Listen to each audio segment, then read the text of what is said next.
چند لوگوں کی باتیں ہیں کہ کوئی کسی پہ تنقید کرے تو اس کا سر اڑا لو. آج کے جدید دور میں اس طرح کی بات کرنا یہ اسلام کو بدنام کرنے کے مترادف ہے. آج آزادی کا دور ہے، ہر شخص اپنی رائے کا اظہار کر سکتا ہے. اگر کوئی شخص ہمارے رسول کے بارے میں کوئی تنقید کر لے تو ہمیں تو اس کا جواب دینا چاہیے، چاہے جائے کہ اس کے قتل کے درپے ہو جائے.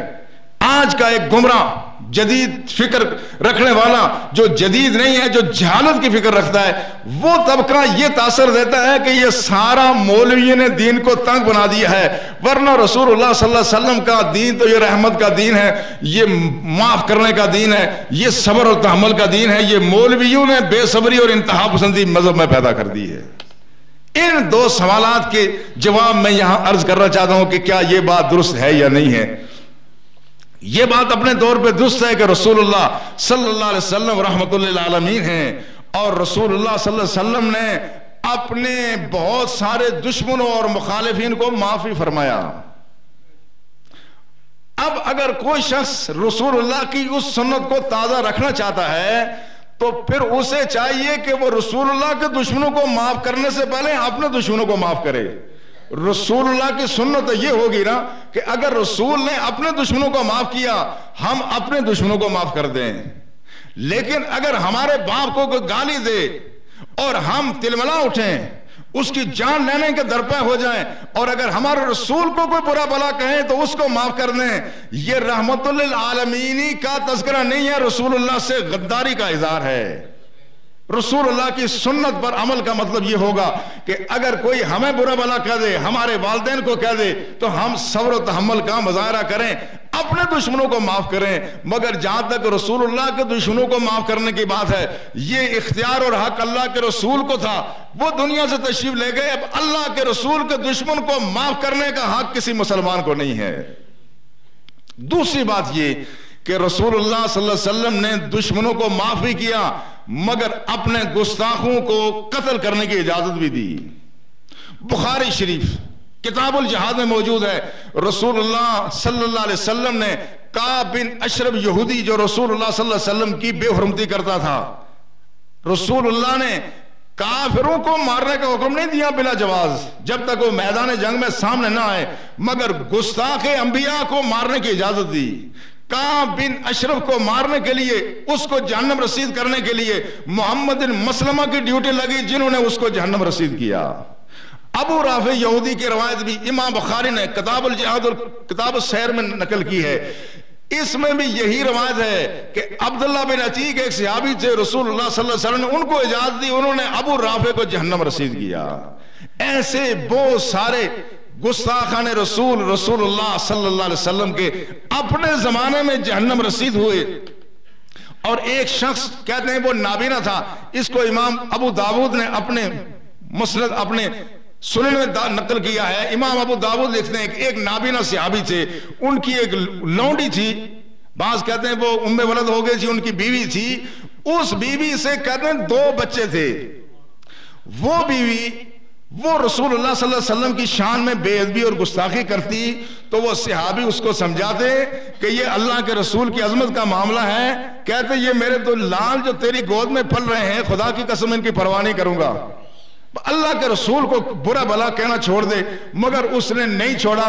آخر ایک رات کو جب اس نے رسول اللہ صلی اللہ علیہ وسلم پر طعن و تشنیع شروع کی، یہ صحابی اٹھے اور اس کو جہنم رسید کر دیا.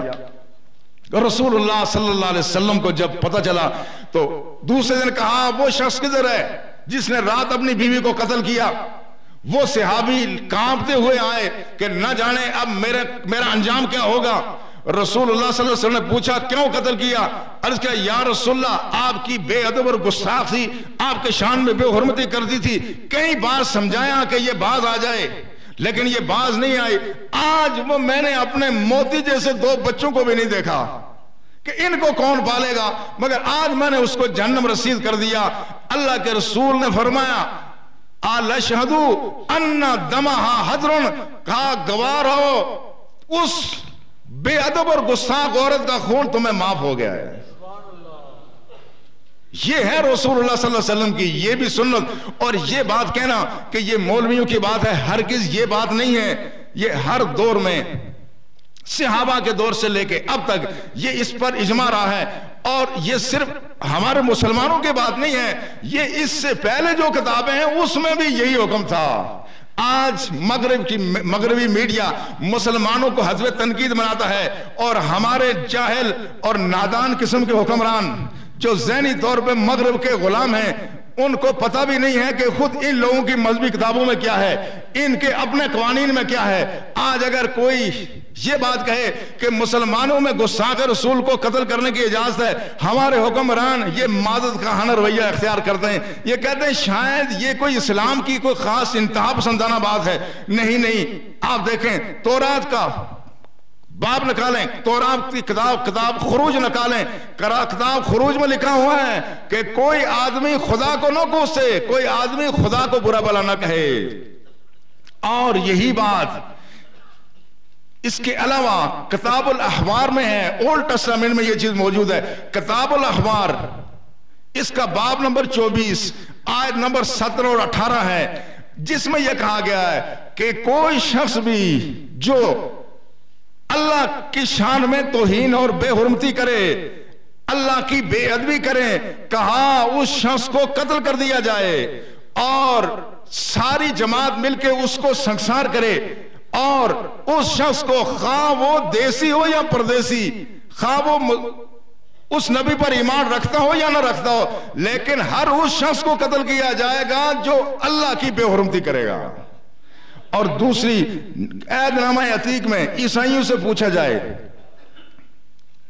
ہاں، اب آگے چلنے سے پہلے یہ جو آپ ہر جمعے مسجد کے ساتھ تعاون کرتے رہتے ہیں، تعاون بھی اس کا اعلان بھی ضروری ہے. تو اندر حال میں لیاقت خان صاحب ہیں، برآمدہ سین میں حافظ رومان رشید ہیں، اوپر حال میں پٹھان سلطان خان صاحب ہیں، لینٹر پر حافظ قدیر ہیں، اور آخری چھت پہ محمد نصیر خان صاحب آپ کے پاس آ رہے ہیں. آپ ان کے ساتھ تعامل فرمائیں، اللہ آپ کو جزائے خیر عطا فرمائے.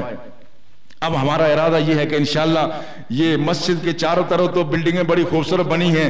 میں نے کمپنی والوں سے بھی کہا ہے، انتظامیہ سے بھی ہم کہتے ہیں، اگر یہ خوبصورت ساری بلڈنگیں بن گئیں اور خدا کا گھر ایسے ہی رہا تو پھر یہ ہمارے ایمان پر سوالیہ نشان ہوگا.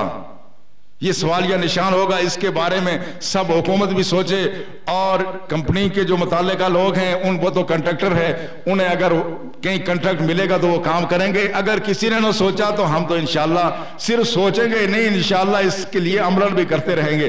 اندر سے تو ہماری مسجد بڑی خوبصورت بنائی ہے ہم نے، مگر اس کو اب نئے سرے سے انشاءاللہ اگر اللہ نے موقع دیا اس کی توسیع بھی کریں گے، اور انشاءاللہ اتنا اس کو وسیع کر لیں گے کہ اگر برف بارش ہو تو آپ سارے لوگ برف بارش اور دھوپ کی سختی سے محفوظ رہ کر کے اللہ کا ذکر بھی کر سکیں اور سربت سجود بھی ہو سکیں. اللہ تعالی ہمیں توفیق عطا فرمائے.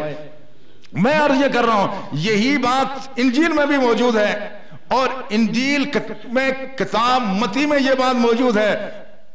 حضرت یسوع مسیح نے کہا کوئی شخص کفر بھی کرے، کوئی گناہ کرے، وہ قابل معافی ہے، لیکن جو شخص روح المقدس یعنی عیسیٰ روح اللہ کی بے حرمتی کرے، کہا وہ جرم قابل معافی نہیں ہے، اس کی جرم کی سزا صرف موت ہے. یہ بات جب تورات میں بھی ہے، یہ بات انجیل میں بھی ہے، اور یہ بات رومن لا میں بھی موجود تھی.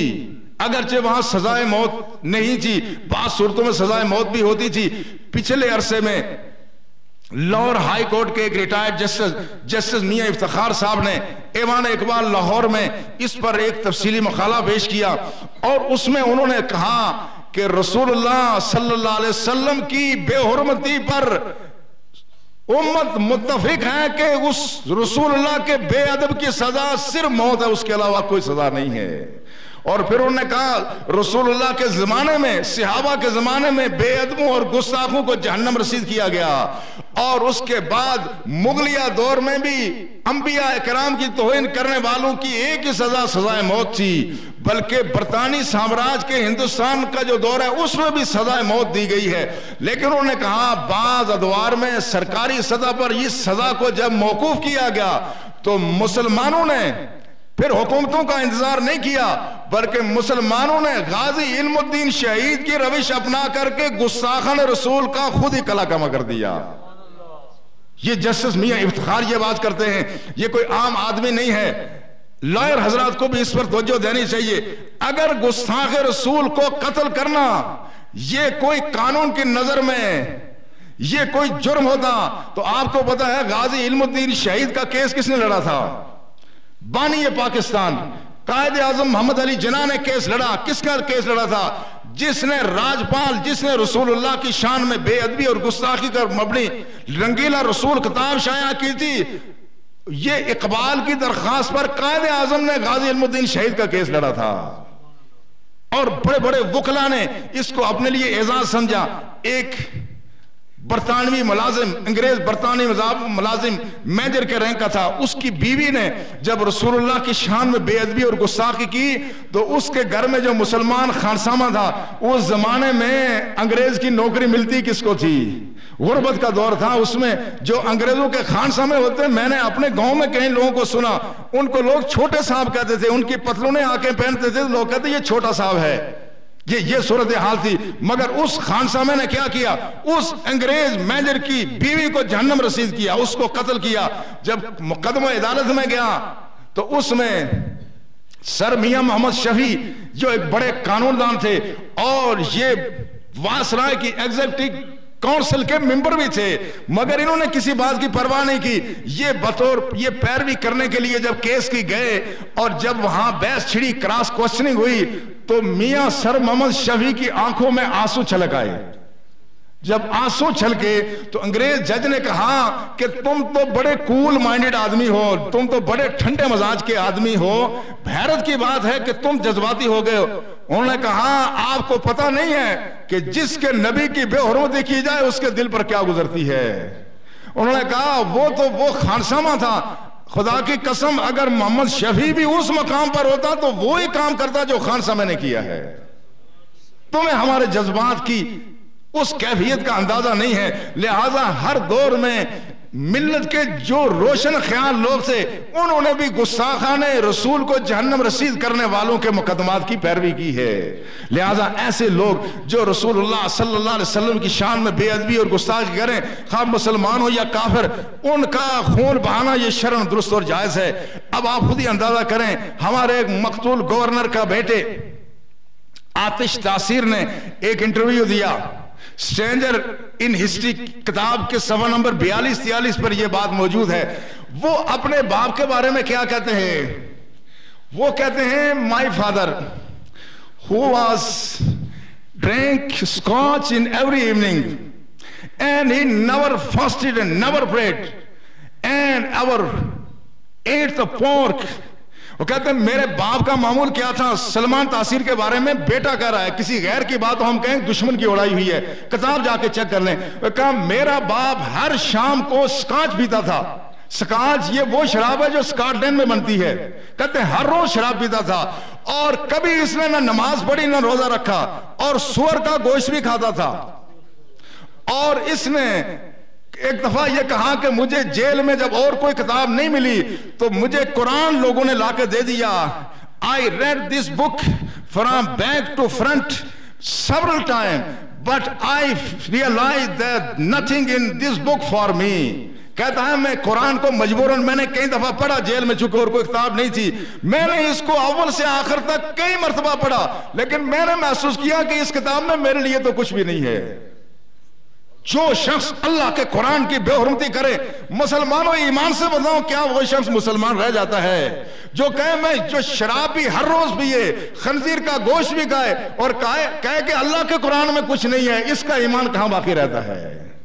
جب اس شخص کا ایمان باقی نہیں ہے تو اگر کوئی شخص اس شخص کو ماورائے عدالت قتل کرے اس کا حکم کیا ہوگا؟ ماورائے عدالت اس طرح کے نوعیت کے جرائم پر اسلام نے چونکہ قتل کرنے سے منع اس لیے کیا ہے. اگر یہ بات ہوگی تو لوگ شبہ میں ایک دوسرے پر غلط الزام لگا کر کے ایک دوسرے کو لوگ قتل کریں گے, فتنہ اور فساد ہوگا. لیکن جب یہ بات مسلم ہو جائے تو فتاوی قاضی خان جو فقہ حنفی